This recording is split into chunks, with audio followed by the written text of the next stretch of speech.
Hey folks, it's Lindsey Huddleston with Sports Psychology Solutions back in the building in a familiar place, but with some faces that are familiar to some. And if they're not familiar, hopefully at the end of this broadcast, they'll be very familiar. I'll start with the gentleman on the bottom, but definitely a guy who's always on top is my guy, Jodie Clemons.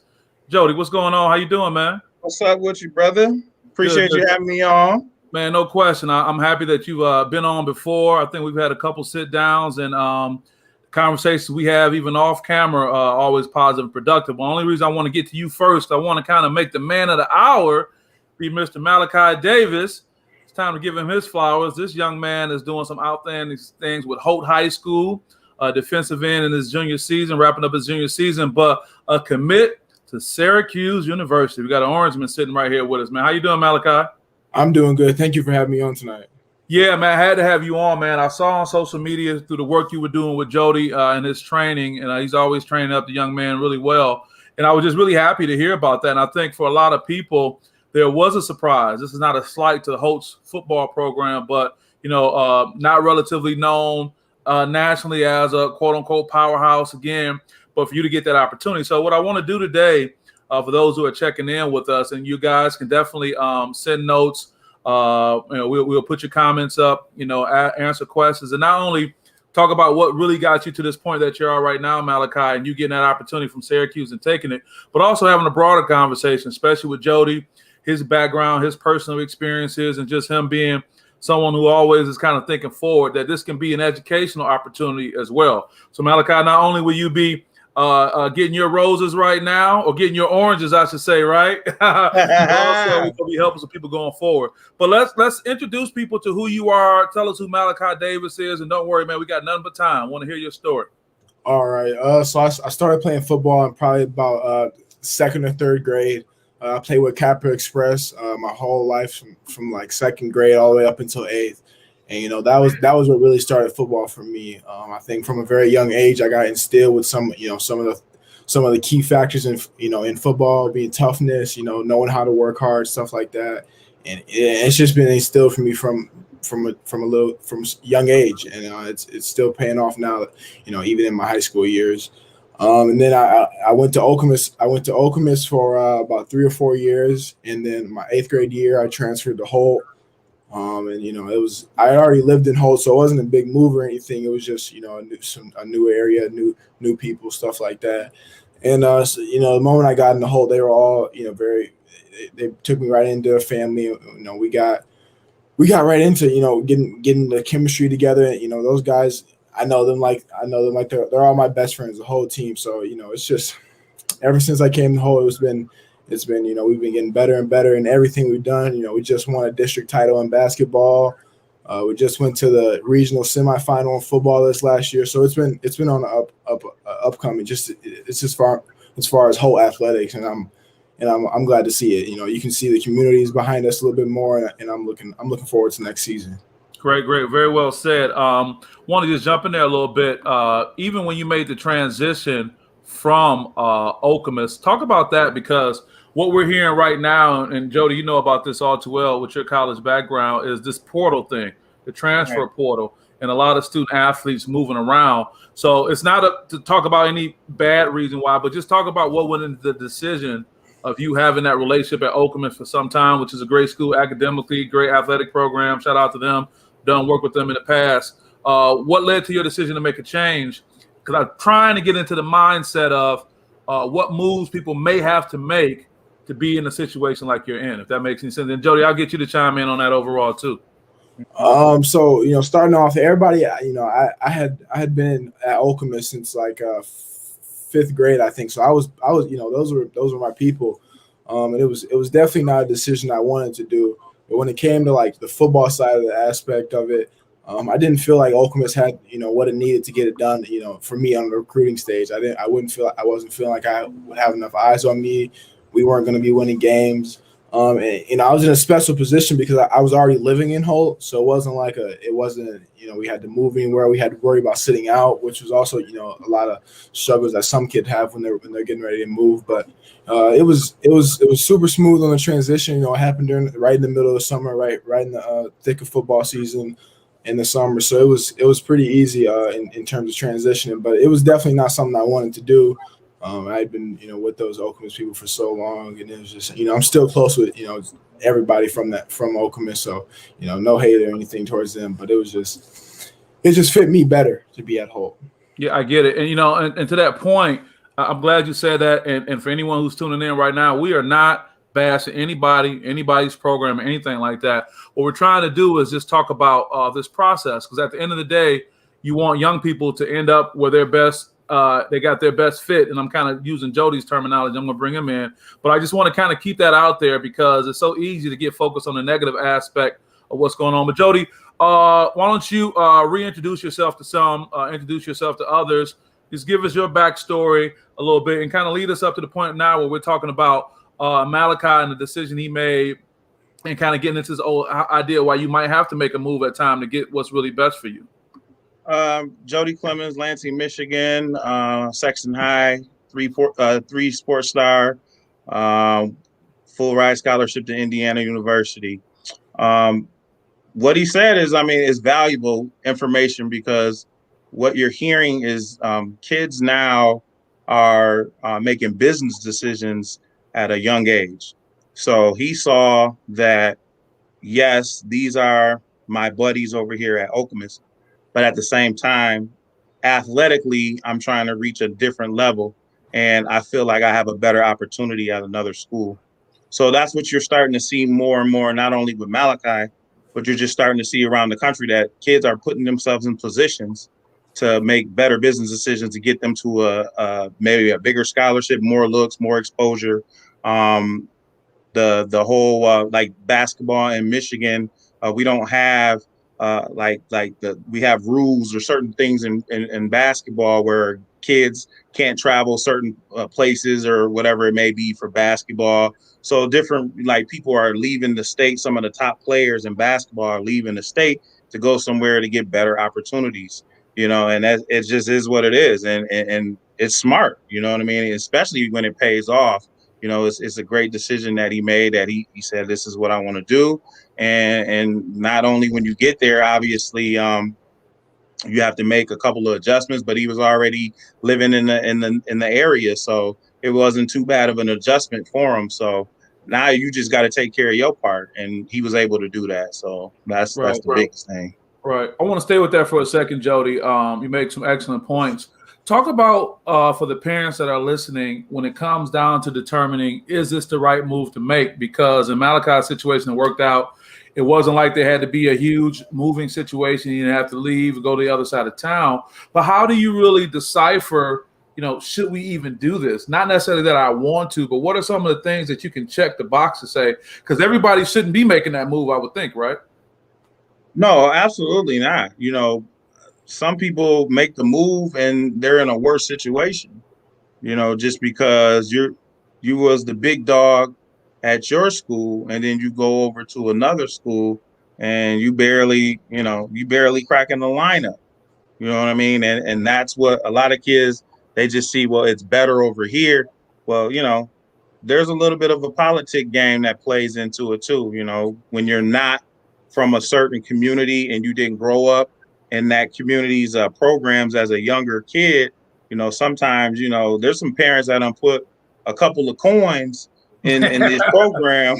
Shekels, a few shekels. Longevity. They don't put a little bit of coins in these programs from a younger age, and to get kids that's leaving their area or their neighborhood or their community to come over to other schools, sometimes it's not accepted. You know what I mean? So, Jodie, can I just stop you on that for a second? I kind of want to emphasize that point. And Malachi, I want to bring you back in.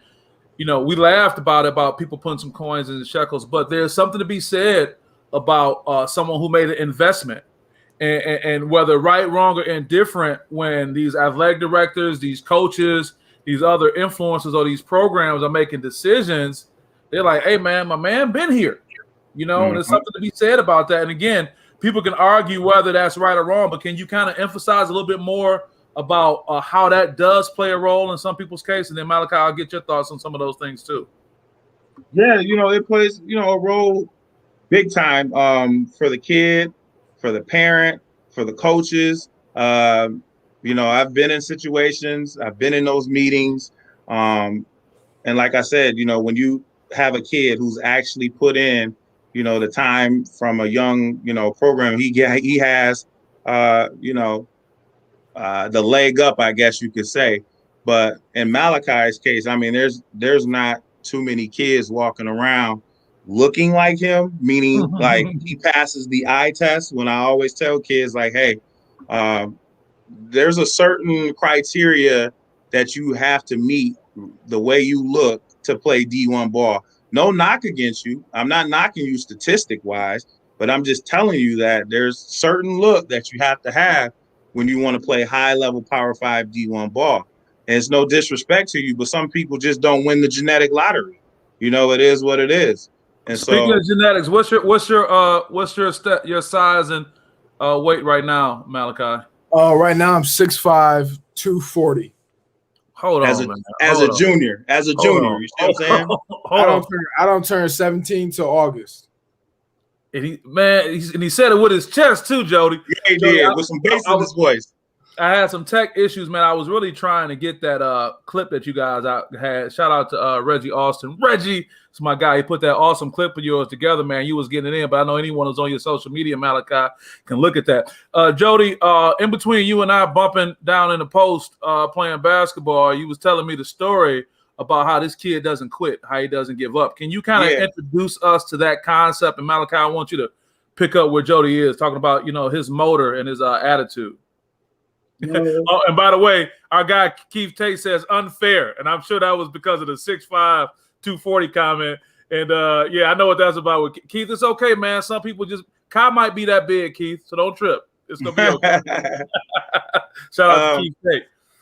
Yeah, it's rare.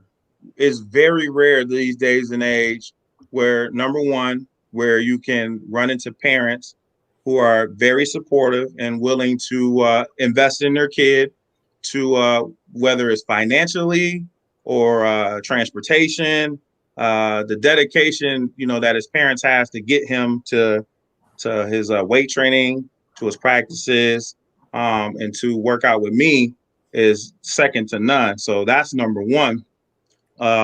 Number two, quick story. He came and worked out with me. He was a little tired that day. I could tell he's a little tired. And I just asked him, are you tired? He's like, yeah, I'm a little tired. I said, well, what'd you have, going on today? And he just said, I'm doing weight training in the morning. And then I did basketball practice. And then I came over to you. And so I was like, oh, okay. So you mean to tell me I'm the last thing on the list? Like, this is the third thing you done did today? He was like, yeah. I always try to keep it real with my guys that I'm working with, very transparent. I'm like, there's a fine line between mental toughness and stupidity. You know what I mean? So you got to be careful, because I don't want you to be in a situation where you're overtraining, even though you're young and you feel you're strong and invincible. You can't, tend to say, you're doing too much. So I was like, we can taper back what we doing over here so you can, perform at a high level at those other things. And then he looked at me with a straight face and he says, well, I don't want anybody to outwork me.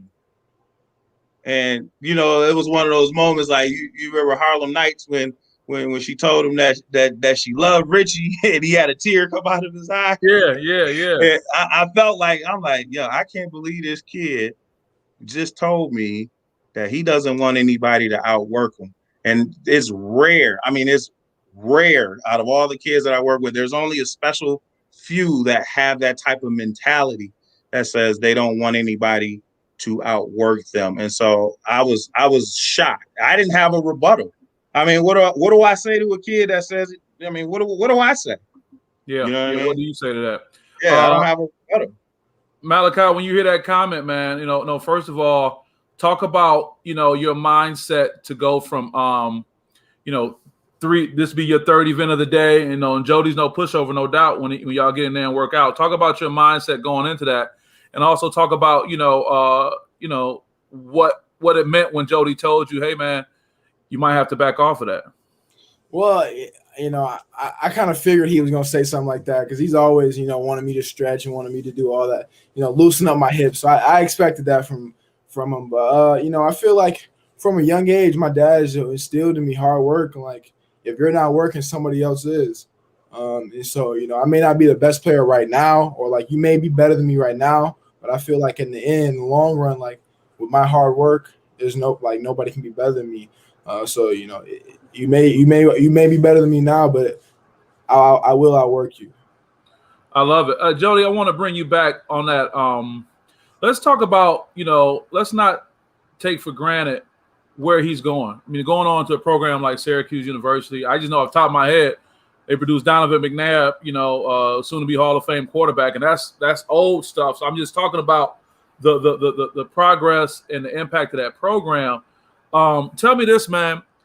He could be a nice guy, good parents, great grades, and look the look. But if he ain't putting out what they need him to put out, they're not bringing him there on scholarship. I'm right with that, right? Yeah. So talk about the importance, man, of beyond all the look, talking right, the swag, really putting in work to make somebody say, you need to be our guy. Well, it's a very long, strenuous process. What people don't realize when you're going to that next level is if you think you're working hard, yes, you are, but there's another level of working hard at the next level. Your scholarship was a decision that a coach had made as investment. So if you're not getting the return, should we say, in that investment, somebody has to answer for that. Now, what I mean by that is somebody's getting X amount of millions of dollars to coach this program. All right. So you got to say, if you're not performing, he can't feed his family, because guess what? If they have a team that's not up to par, then who doesn't have a job?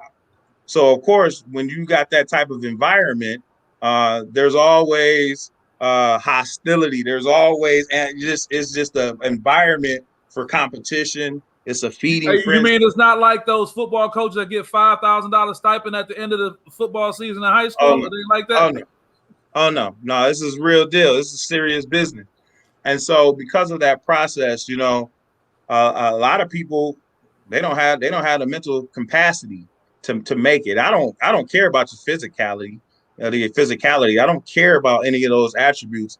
At the end of the day, this is mental. So there's going to be times, and I always tell every kid that I ever worked with, I said, you know what, at certain points in times in this journey in playing college football, you're not going to like it. You know what I mean? You're not going to like getting up at 5 a.m. to go work out. Some days you just like, man, I'm really tired. I just, certain points you're not going, and then you're going to have to go to class, and then you're going to have to actually go to class and actually get solid grades. All right. So let's not forget that point. And then you're going to have to perform on the field. You know what I mean? There's a whole lot of things that a lot of people just aren't equipped to deal with.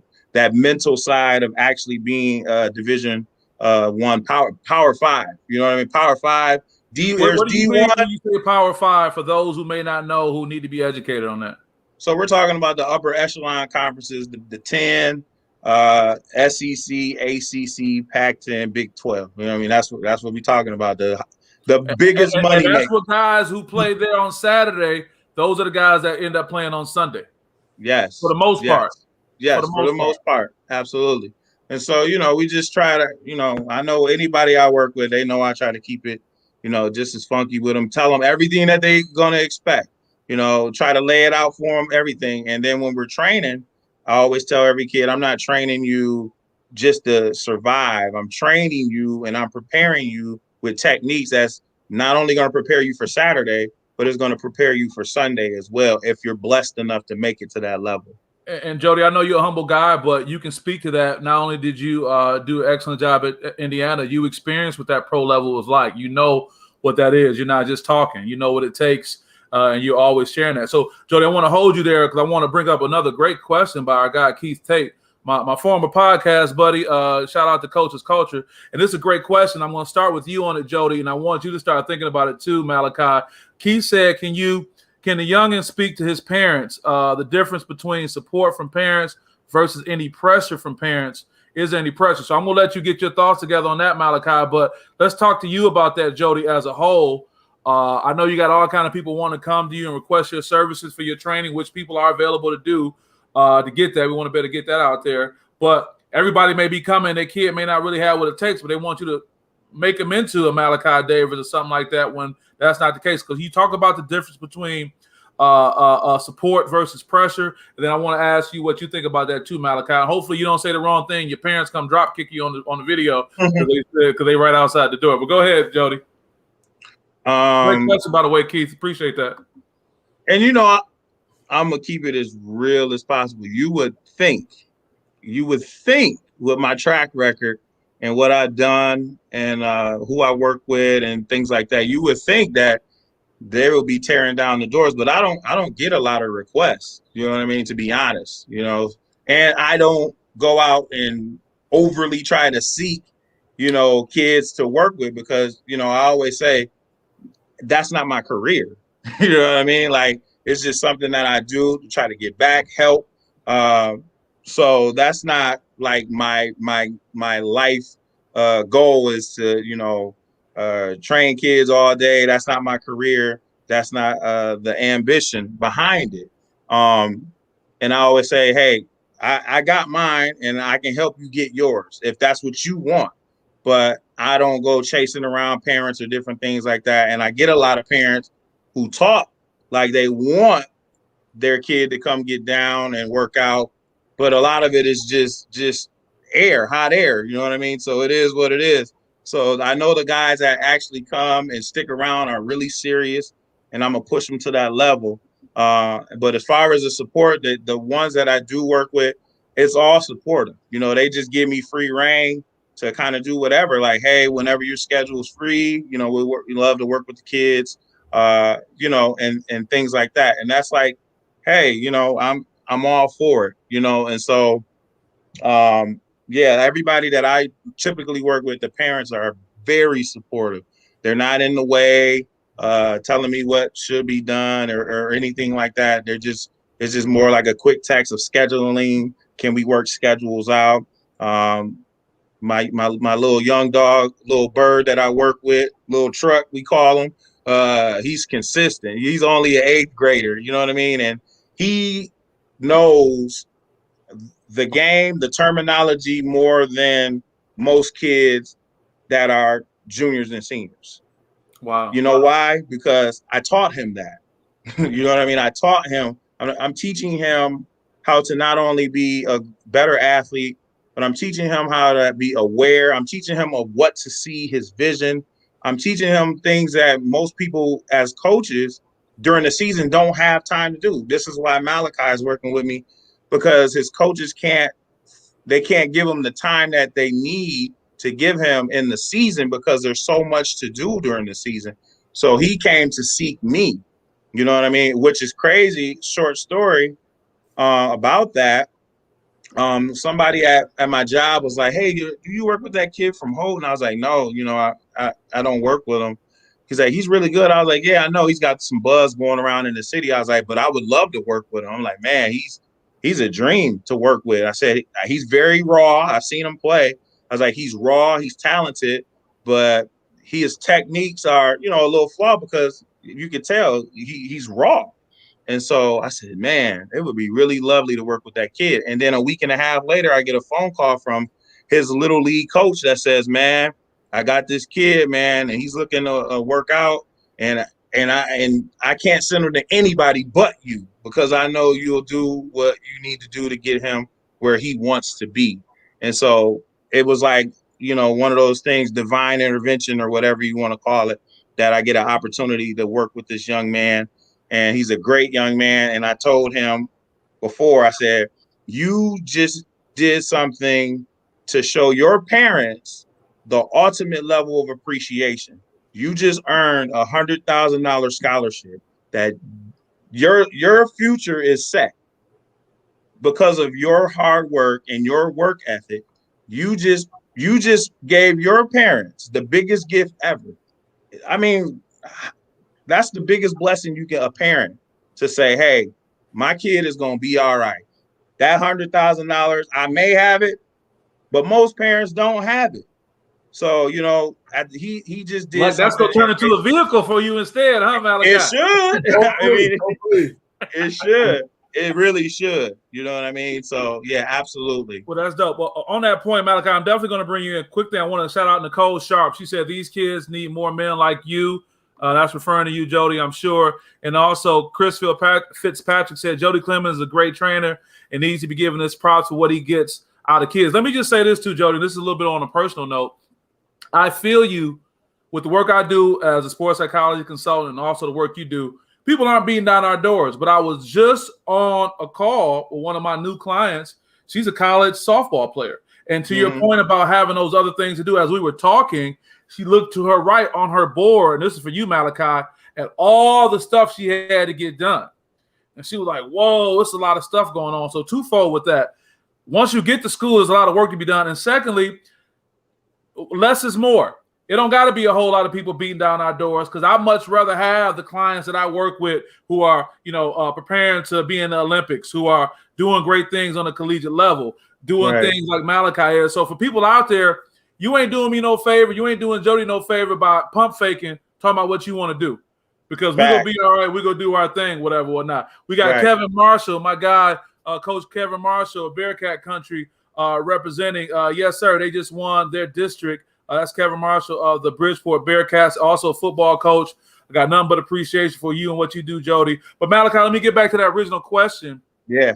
You can talk about your parents, particularly from pressure, non-pressure, but also what advice can you give to other parents out there about the difference between pushing your kid? Because we know, Jodie, everybody wants to live vicariously through their kids so many times, and they want their kid to do what they were unable to do. But just talk about that a little bit, Malachi.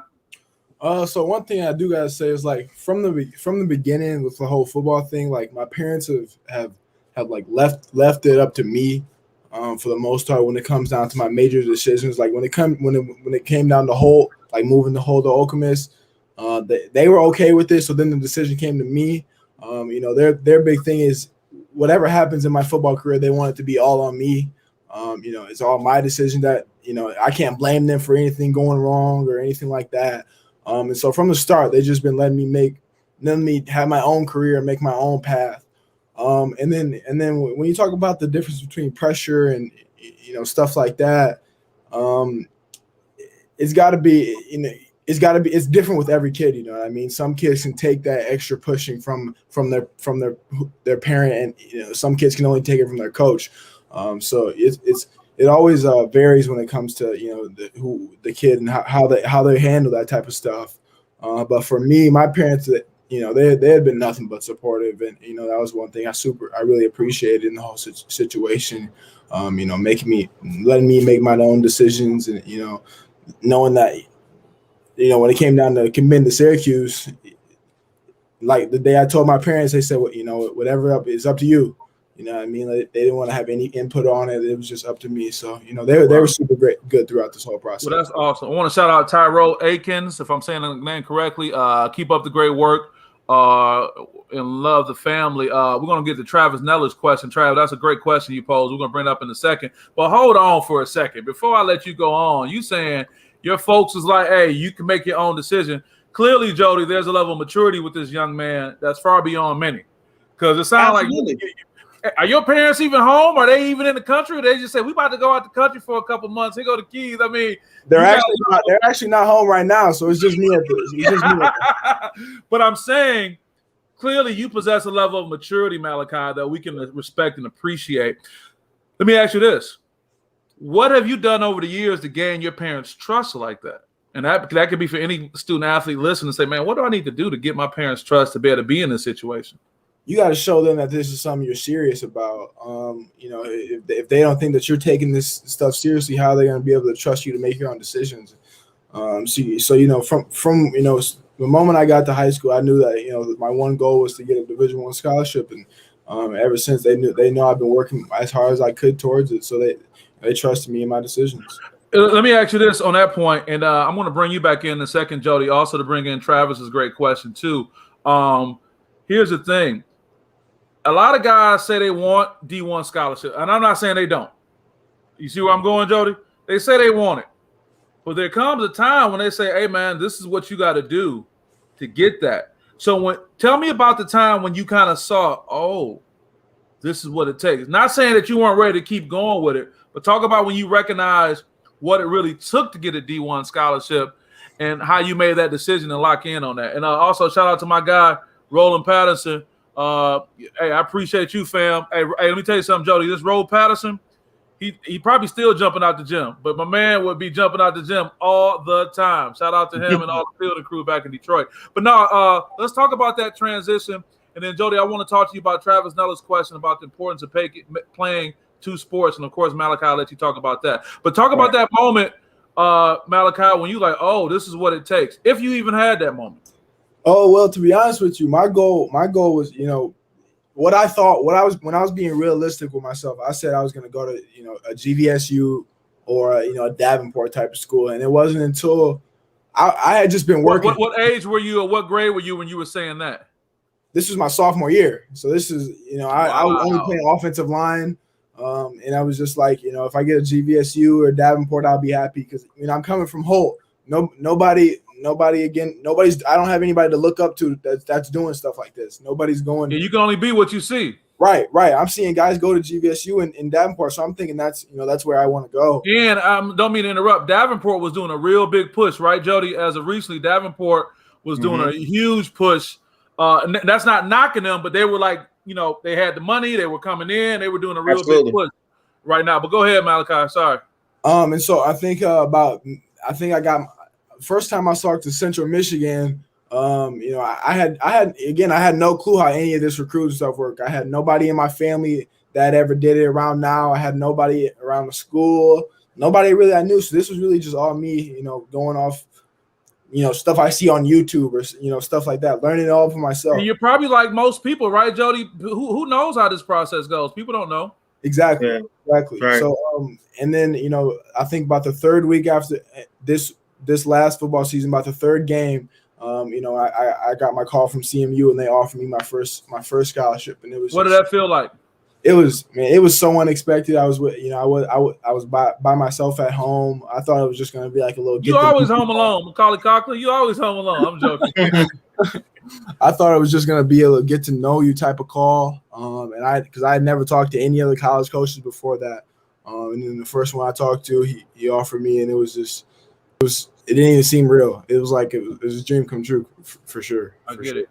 Jody, I want to switch back to you and shout out to Kelly High McCord. That is the mother of TJ McCord, my co-host, TJ McCord Jr., just a great person all the way around. And people are sending their love to Jody and also sending their love to Kelly, too. People at the Dakota shouting out Kelly. Hey, also shout out my guy, Coach Marshall. Don't wish for it, work for it. Jody, talk about the fact that nobody really experiences recruiting. For you to have experience with recruiting, that meant that probably had somebody in your family that did something big or whatever not, but everybody is so far removed. And as a side note, I remember I was doing some work with USA Basketball, like they're under 16, under 17. These are guys who went on to Duke, but the parents was like, we were in rarefied air. Once we got to the point that we were elite recruits, there was nobody else they can really talk to because no one else was going through it. Like, who could you lean on? And real quick, shout out to my guy, Coach Keith Bates, King High School. You guys fought a hard fought. He said he loved his way the kid represented, well-rounded. You got all people looking at you, Malachi, appreciating how you get down, so you keep that up. But back to you, Jody. Talk about the inexperience most people have with the recruiting process. Oh, my God. It's eye-opening. It really is how a lot of these coaches, they didn't play high-level ball. They didn't push anybody. They didn't help anybody get coach. That could be the coach. Their high school head coach. Yeah, absolutely. High school head coaches. A lot of them didn't play high level ball. They had never been recruited and never really had anybody in their program be recruited, and so they don't have the connections. And it's really sad because now you're putting kids in jeopardy because of your lack of experience or connections. You might actually have a kid in your program who can go. You know what I mean? But here, hold on, Jody, hold on. We got to rewind on that statement. Rewind on that. And again, we made the disclaimer earlier. We're not knocking nobody. We want to build relationships. But you just said, based on their lack of experience and contacts, they may have a kid in their program that can go to the next level, and they just not know. So can you kind of expound upon that for a second? Yeah, and we see it all the time where, a kid will come through and nobody has actually like laid out any type of format or blueprint for them. And so by the time they do know something, it's like almost too late for them.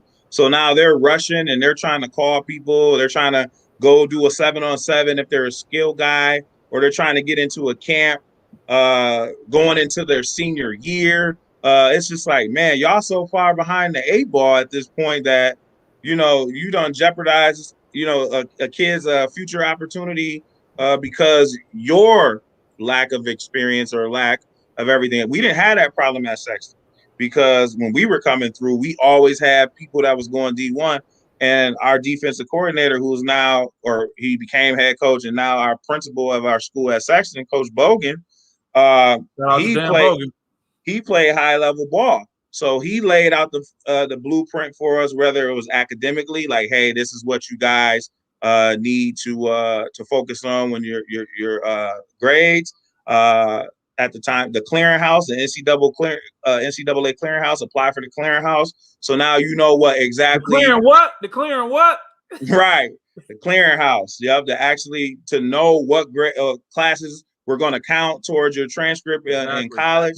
So it was already laid out. So, we didn't have no issues like that. But now it's so many people who are so disconnected, and then they won't even attempt to try to get any knowledge to help these kids. There's programs around here with solid kids, and they have nobody going to college. And if they do, they're paying a lot of money to go to that school. And it's like, man, like now you're really setting the kid up, because here you got a situation where they're paying a lot of money to go to school. Their parents can't afford the money, they can't pay for them to go to that school.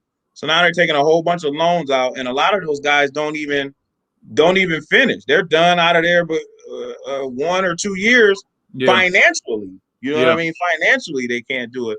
And so there's a whole lot of education that has to go on amongst these coaches in the area, and there needs to be somebody that steps up and actually takes these kids through it, because there's just not enough at all. And there's only so many people out here that can do it. I know I always try to share information with people.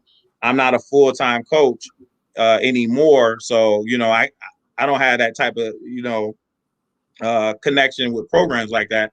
But at the same time, it's like, man, there's more people around here that play high-level ball that can be throwing their hat in the ring and helping out as much as possible. Awesome. But there's just not enough. I just want to take a moment. We have a number of comments I'm definitely going to get to. I want to tell everybody who are making comments, I appreciate it. It's making for a more fruitful conversation. I will get to your comments. And Malachi, I just want you to hold for a second. Jody, you said so much, but one thing I want to emphasize too, this might be a little uncomfortable to some people, but there's an ego issue and there's the ignorance issue too. And I'm defining ignorance as not knowing. I'm not the difference between ignorance and ignorant. I'm not saying you out of order, but that ignorance and not knowing. So what happens is I don't want to expose myself, Jody, that I don't know. Oh, I'm an assistant coach. I'm a head coach. I don't really know this process. I want to shout out Dave Jones, head basketball coach over at Eastern High School. Now, why am I bringing up Dave Jones? And I guess it's a great segue to Travis Neller's comment about 2 sports that we'll get Malachi back in. Dave Jones, Justin Christian, them boys show up. All them men show up to all these different coaching forums. Like my guy Horatio Williams, one of our sponsors. Shout out to Horatio Williams Foundation. They'll have a coaches forum in Detroit. You can always see Coach Jones there with a pen and pad. You can always see him at the B camp, just getting out there. And I think sometimes, tell me if I'm wrong, Jody, you're going to make a natural connection. You'll go out there and say, oh, you a coach at Eastern? Oh, I'm the coach of so-and-so. Hey, here go my information. Let me, I heard y'all got a kid over there. Whoa, and now look at you. You plugging people. Let me get some of these other. Albert Matt, well, first of all, I got to shout out Terry McCord Jr. You know Terry McCord, Malachi? He's shouting you out? Yes, sir. Little bro. He ain't little bro no more. You bigger than him now, huh? Terry McCord is a great guy doing a great job with the SPS Edge broadcast and so many other things. I enjoyed the meme you sent me last night too, Terry, after the game. Wagner for the win. Shout out my guy Albert Mass, great young man. Albert was asking, he said he just watched this young man put Everett out of the playoff, and if a college basketball coach has a scholarship, he needs to get one, no doubt. And shout out to my guy Thomas Superstar Cage. He said he represents himself very well to have Jodie. The insight speaks volume. Iron sharpens iron, and this needs to be heard. Well, I appreciate that as well. And also, Nicole wanted to tell Terry hi, so we want to make sure we got that. So getting back to that original question about two sports, again, thank you, Coach Travis Nella over at Waverly, also Coach Rod Watson over there. Talk about the decision to be a two-sport athlete, if it's just two. And then, Jodie, I want you to back that up because you talked about being the three-sport star. And nowadays, we got this whole specialization thing where some think and say you should just play one sport, or they kind of just want you to play one. Let me put it that way, compared to what you're doing. So talk about being a two-sport athlete and what that means to you, Malachi. Well, from when I was, from a young age, my parents were just throwing me into different, any different sport they could find. I played soccer, I played baseball, I used to play tennis every once in a while. Like, oh wow, it was just any sport, I can get into and try. If I tried it and didn't like it, I'd be done. But tell me how you felt tennis has helped your game. I know it had an impact on your game. It's definitely helping my footwork. I know that for sure. My hand-eye coordination, obviously, that's all been great. But it's been every sport I play. I feel like it's just been making me a better athlete. Whether it's been my footwork or my hand-eye coordination or my speed or my quickness or anything like that. It's just been helping me, to be a better athlete. I'm not a big fan of the whole specialization. I feel like if you play one sport, you better be the best player at that one sport. So it's just like, I only hear college coaches tell me that they like multiple sport athletes. Wow. So when it comes to that, if college coaches want it, that's what I was trying to do. And, do you think there's some selfishness that comes from coaches that say, hey, I need you to make a decision. Are you going to be all in? And Jodie, you can add to that as well. For sure, because if a kid's been playing football and basketball all his life, there's no reason to cut it off now just because he's a little better at football or a little better at basketball. Hey man, we getting ready to get this season started. We trying to make a run, man. I need you. I need to know if you committed. Is that the comment, Jodie? That's how they put it. Yeah. You can definitely say that. I've never been, one of those. You just in your mind, you just know that. At some point, the kid's gonna have to make the decision for himself. I got my my offer from Indiana at basketball practice. They came up Talk about it. They came up to watch basketball practice, and I called an alley-oop on one of my teammates, and they pulled me off the court right there. And that was it. And it was just like, we change your life. Yeah, they was like, we're gonna offer you right now, and that was it. Wow. And so that was they saw the athleticism, and then I thought to myself that give yourself as many opportunities as you can to not have your parents try to scrap up money to pay for you to go to college. This is one thing that I can do, that I can control to actually help myself and help my parents.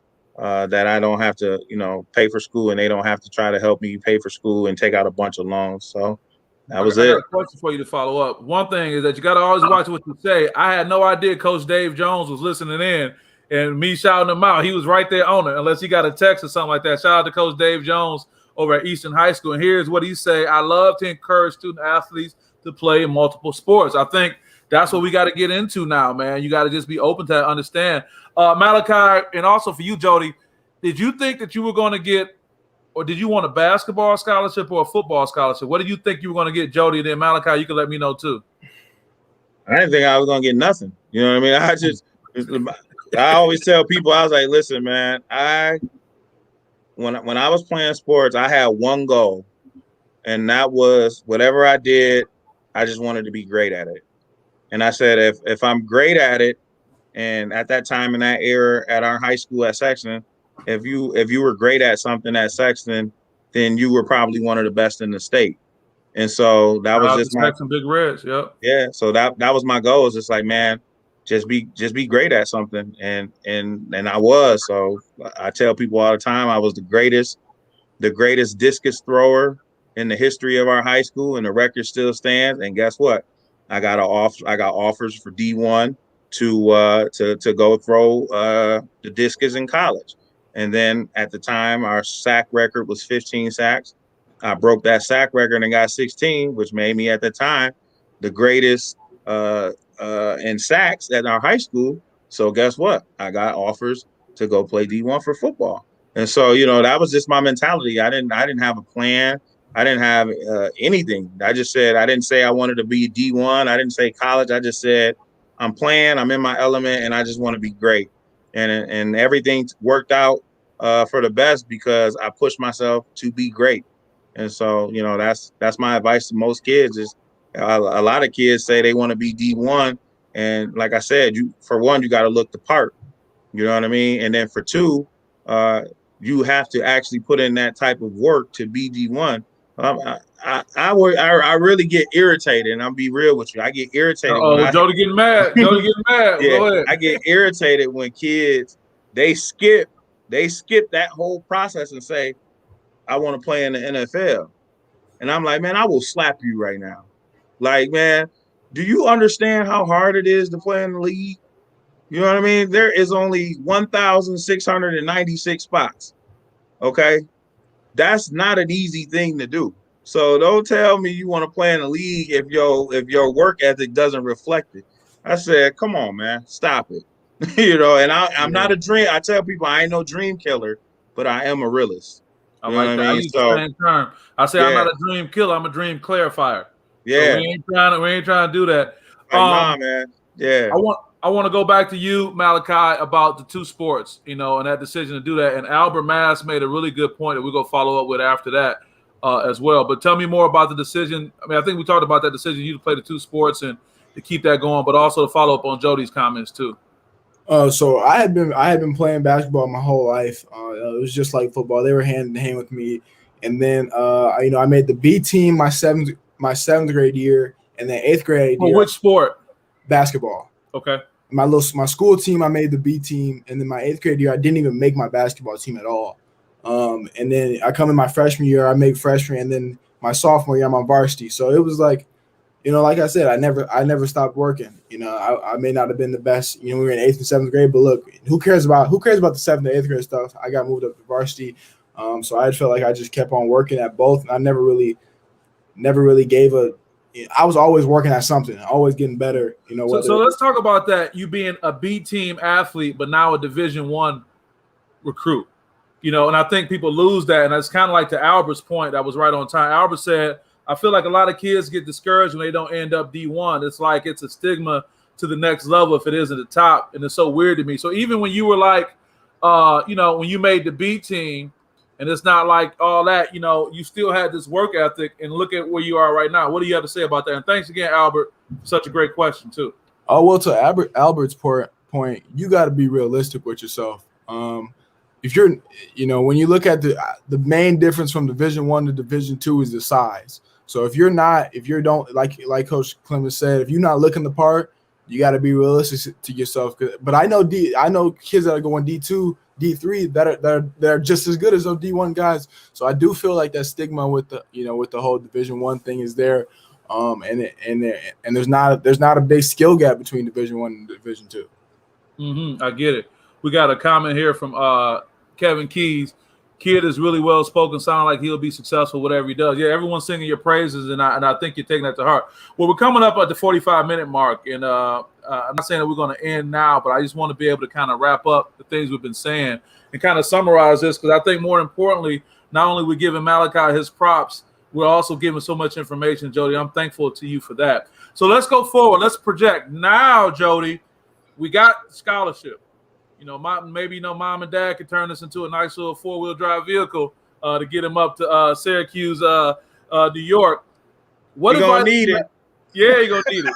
Yeah, you're gonna need it. What You're gonna advice need do you have for Malachi or any other young man that's going to be making that next step once you get to campus? Because now we got the scholarship. Because when Dino Barber and those guys come, they're gonna bring that fire, that heat, and also too. Before we even talk about what to expect, talk about what your experience was like, Jodie, when you transitioned from one red to school to another. You know, you kept that going with the red and white with Sexton going to Indiana. But once you got down there as a guy they wanted, and talk about how they treated you and what the expectations were. That's a loaded question. Oh wow, okay. You real good with handling things. I didn't know I gave you a hot one like that. Okay. It was hell.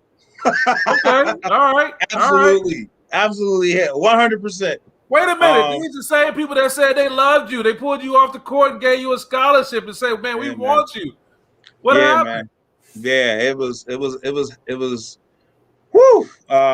You know, I had at the time my freshman year, my defensive line coach, and he kept it funky with me. He was like, you know, on my visit at the restaurant, he was like, you know, all of this, you know, that we got going on, you know, it is cool and everything, the dinner and everything for your parents. He's like, but I'm telling you, I'm not a nice person. You know, he's like, I'm not a nice person when we get out here. This is they're recruiting you and you're on campus for a visit. They haven't offered you yet. No, well, they did offer me. I was already offered. I already had the offer at that point, but this was my official visit. All right, so they offered before I even took my official visit. Hey, you notice Malachi leaned in on this one. All the other times he was back night leaning in. That's right. You have to get that information, baby. Yeah, so that was like, okay. He was like, you know, I'm not a nice person come, you know, 2 days. And I'll be honest, man, that first week and a half was brutal, man. I was ready to get out of here. I was like, man, I didn't sign. Come on, you been through them bogan 2 days. You done had them hot summers over there off McPherson. Man, I said, I ain't signing up for this. You know what I mean? But it was just a different level of intensity. And then I always explain to people that when you come from Lansing, I always feel like we have a certain type of grit because we're from a smaller city and we're always seeking, you know what I mean? We don't get the respect of Detroit. We don't get this respect of Grand Rapids. So you got that chip. You got that chip on your shoulder all the time. So you always want to put your city on the map. You know what I mean? And so it was really tough for me, that adjustment. But, you know, after about 2 weeks, I settled in, I got into the groove, and then it's like it goes in stages. So at the time, and Malachi won't go through this ever because we used to have freshman camp. So before you had main 2 days, we had freshman camp for 3 days to actually get acclimated to college football. So it sounds like a good idea. Yeah, but they got rid of that. And then it went to main camp where everybody was there. Sizing up everybody, you with the upperclassmen, and they treating you like you the little puppy or whatever. Like you pledging a fraternity, I bet. You got to earn your stripes, and it is what it is. And then the way you earn your stripes is you punch them in the mouth on the field. You know what I mean? And that's how you earn your stripes. If they tell you if you happen to be on scout team and you going against a veteran, hey man, slow down, man. You turn it up another notch. Turn it up another notch. You know what I mean? In practice, like you got to push yourself because ultimately, if you have that mentality to dog it on scout team, you're gonna carry that mentality throughout your career. So my mentality was I don't want to be on scout team for my whole career. So I'm gonna make sure that I get kicked off of this team. You know what I mean? So you're gonna have to earn those stripes right away. And then once you get past a whole full cycle, which what I mean by that is you go to your 2 days during camp, okay? Then you go through the season. Then you go through winter conditioning. Then you go through spring ball. Then you go through summer conditioning, and then you're back to that season. Once you go through a complete cycle, you're a vet now. You're experienced. They can't do anything to you that has not already been done at that point. And so that mentality right there, after one whole year, it was smooth sailing for me. You know, I'll be honest. Well, I appreciate that, Malachi. When you hear that, you know, talking about what your future is going to be, basically you are getting ready to go into some adversity. You're probably about to go into the most adversity you've experienced in your life, but it's all set up. It's like You did great in high school, got a great scholarship. You're going to the next level. It's going to be hard. So what do you think about when you hear that? And just mind you that people are going to be listening. Other young people are going to be hanging on to your every word based on the leadership that you're showing right now. What do you think about? So one thing me and my family also decided to do was I'm gonna enroll early at Syracuse. So I'll be going to college in January. And so I'll still be 17 at that point. And so I know that it's gonna be a struggle to get acclimated to, but just like any other challenge in life, it's just you just gotta take it day by day, and learn from what's going on. Like Coach said, I know there's going to be times where I want to quit. But like I said, I think that for all the hard work I've been doing now is just making that part easier. So I'm going to continue to work hard, just to make that college transition easier. That's great. I got one more question I want to bring up to Jodie and you both. Some could call it controversial, but we're well versed in that, and I think we would be doing a disservice if we didn't. What do we say to recruits that end up having to go hundreds of miles away to Syracuse University to play when there's an opportunity they could be playing right in their own backyard at a Michigan State or a Michigan?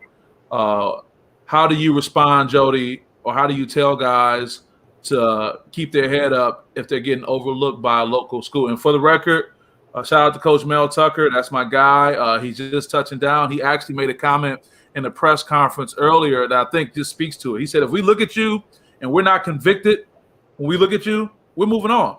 And I think that kind of answered the question I had for whatever reason. That's not a slight to you, Malachi, or anyone, but how do you respond to that question, Jodie?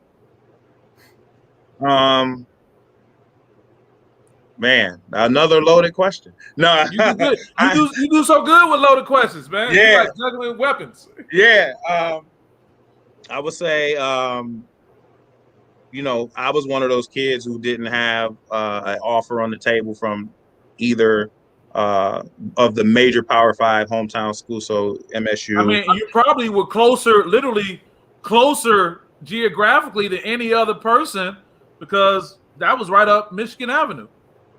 True story. And so, I didn't have an offer from either one or U of M. Maybe a little bit of interest, but no official offer. And that was okay. And my mentality was simple. I was like, you go where you're loved, you know what I mean? Or where you feel like you're loved. And that's how you have to make your decision when you're, picking a college. Said, hey, they didn't want me and that's okay. I said, but you know what? I'm going to see them.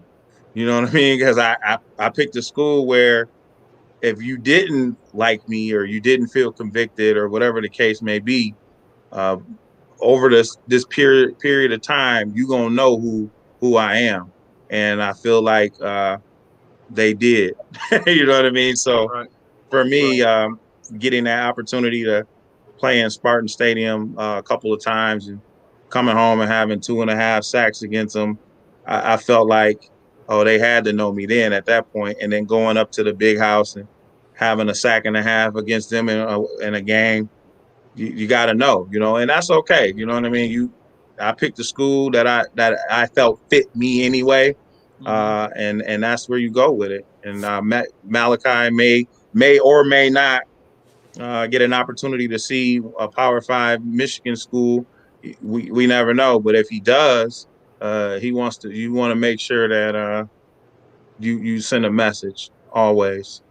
No doubt. Malachi, what do you think about that? And you learn a lot from your mentor, Jodie, about handling loaded questions, because the next thing is going to be what I didn't talk about is SPS. I have media credentials. So just as I'm interviewing a Coach Izzo or Coach Tucker or a player, I could very well be interviewing you with this kind of question. There'll be a kind of question saying, how do you feel that Michigan State and Michigan looked you over or blah, blah, blah. They'll probably put it in a way that's a little bit more testy. Am I right, Jodie? Just to kind of get absolutely. some drama going. But I'm just curious to know, how do you feel about that? And what advice can you give to another player who may say, man, they overlooked me. You know what I'm saying? For example, quick example is Ethan Boyd doing a great job in his early enrollment right now with Michigan State. He was on his way to Cincinnati until Coach Tucker and his team came in and said, okay, we got to get this kid right here. But just how do you feel about the fact that you get this Power 5 look that's out of state compared to getting an opportunity and an offer to play here in your home state at Michigan or Michigan State? Well, starting off, like Coach Clemons said, my mentality is, to go somewhere where I'm wanted. So in the first place, I'm going where I feel like fits me best. I'm going to feel like somewhere I can succeed at. And as well, Michigan State was not really somewhere I could see myself at. I'm just a little too familiar with the campus. You know what I mean? Like I'm there every other day for something, driving through campus or something. So it was really never a problem with me that I wasn't getting that contact from Michigan State and Michigan. It's something it wouldn't have been a bad thing, of course, but I want to go where I'm wanted at, and that's in Syracuse. Is I feel like it's perfect for me. Well said. I know that wasn't set up to be an interview type of question. What I'm going to do right now, man, I'm going to get ready to wrap us up. I do want to give you guys an opportunity to have some final words to share. I want to thank everyone who's made a comment, who sent the like and sent the love. We've consistently had support on this platform. But more importantly, I think it's something that can be shared and just can be educational. Not only is it going to be highlighting Malachi and all that he's doing, shout out to the Hope football program, the Hope basketball program, but also to Jodie and what he's doing. So, Jodie, I'll go to you if you have any last comments you want to make, and Malachi, I'll finish with you, and we'll get ourselves on up out of here. Yeah, real quick, parents, support the kids, stay out of the coaches' hair, stop harassing these coaches. Understand. That's a classic line. Stop harassing these coaches. Stop harassing these coaches, man. Understand that it's difficult. It's difficult to be a high school coach. Obviously, you're not doing it for the pay, and so they couldn't pay you enough to do it. There's no amount of dollars. It's the time, the commitment. It's a whole year. Not just a season, a whole year. No, that's somebody's got to be in the weight room. Somebody's got to make sure they're checking in on the kids during making sure they got their grades together throughout the course of the year. So lighten up on these coaches, parents. Another thing with the kids, just put in the work. Put in the work. Here you have a example of a great young man who had a goal, who put work in, and he's reaping the benefits of that. And stop being, as I like to say it, Instagram stars. These kids do a 10-second clip workout on Instagram, but then that's it, and then leave the gym. It's all for show. It's all for show. Like that, you gotta put in work and be consistent and put in the work. A lot of kids just don't have that mentality. You know what I mean? Get off Instagram, stop doing it for thumbs up and hearts, and start doing it and putting in that grind for yourself. And it'll come out on the proper end, the way you would like to see it. I won't say that you're going to get a scholarship, because I never promise a kid that they'll have a scholarship, but it will give you an opportunity to get a scholarship. Don't ever confuse your activity with achievement. All right. Hold on, Jodie. You dropping another one for me, man. Hold on. Repeat that. Don't ever confuse your activity with achievement. Okay. Yeah. So that means just because you're putting in work does not mean you're going to get a scholarship. It's just going to give you an opportunity to earn a scholarship. There's a whole lot of other factors that go into it. Yeah, I think that's where I want to shout out Coach Travis Nella. He said, drop the mic. Your guy also told you to go get it. You got a whole community behind you. You notice, Malachi. So I'm going to go to you to give the final comments before we get on up out of here. Go ahead, Malachi. What do you have to say before we wrap up? Again, I want to thank you for having me on tonight. And then also, to the kids out there that's, trying to get that division, that scholarship at all, keep working. You know what I mean? Regardless of what's going on at the time, keep working for the future. Because at the end of the day, hard work beats talent. So when it's down to them last scholarships, and you're the hard worker, and this is the kid that everybody loves, they want the hard worker. So just keep working hard, and have some fun with it. Have fun with that at the end of the day, because at the end of the day, it is a game. So have some fun. I appreciate that. Well, guys, this is Lindsey Hudson with Sports Psychology Solution. I want to shout out our sponsors, Horatio Williams Foundation, Dick's Sporting Goods, as well as Gilead Science. You guys are doing an amazing job. I'll let Terry McCord be the last comment you see. Oh, that's Michelle Ross sending hearts and all those nice little emojis. And Terry McCord say, that's Terry McCord Sr. I see you, Malachi. Proud of you, young man. That's my guy, Terry McCord Sr. Appreciate you. So with that, man, you go ahead, man, and keep doing your thing. We're going to keep following you and supporting you. Jodie, I appreciate you, man. Go easy on me next time you're down in the post, man. You got that top step going, that sky hook, man. We can't defend that right now, man. But I appreciate you and what you're doing. So with that, see you guys next time, and appreciate you guys checking in. No doubt. Peace. All right. Yeah.